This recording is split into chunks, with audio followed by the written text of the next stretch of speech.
فما يجوز يعني تعطينا 8%. وين فوق طابق ثالث لو طابق الثاني. طبعا فوج يعني الجمهور العراقي في مباراة السعودية سوف يكون معزول تماما عن باقي الملعب في الجهة العليا من الملعب، اعتقد اقصى اليمين، بعيدة كل البعد حتى عن الملعب والتأثير. زين وين الحيادية؟ زين انا اريد اعرف شغلة واحدة، اكو واحد من الاتحاد او من شغلات من الامور الرياضية، الشخصيات الرياضية يعني يتحدث بالموضوع اللي يدين ويجي بهذا الموضوع؟ هذا مو موضوع هين.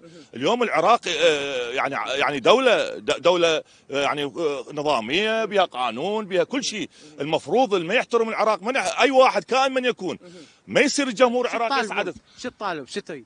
شو تطالبون كجماهير؟ جماهير عراقية اول شيء احنا هذا ما يهمنا، نقعد 8%، نقعد 6%، نقعد 2%، واحد من عندنا ملعب. احنا صاعدين الكاس العالم ان شاء الله، نغلب اندونيسيا ونغلب السعودية ان شاء الله، نصعد الكاس العالم ان شاء الله. موضوع التذاكر صعوبات؟ التذاكر اعتقد اتصلوا برئيس الرابطه مهدي الكرخي بالنسبه لموضوع التذاكر، وان شاء الله يعني بالنسبه مال اندونيسيا حصلتوها؟ اي موجوده عند مهدي حسب مجانا؟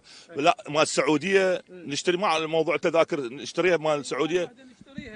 قال واحده نشتريها والثانيه متوفره مال اندونيسيا. اي يمكن ب 8 ليره هيك. الشيء الحلو بالموضوع ان اسعار التذاكر هنا جدا جدا جدا رخيصه، من 2000 دينار ممكن الاغلى تذكره هي 8000 دينار عراقي. احنا الصدفه الحلوه 1986 العراق صعد كاس العالم من السعوديه، كلها تعرفها، مو يعني تمام غير تمام، هاي الشغله معروفه.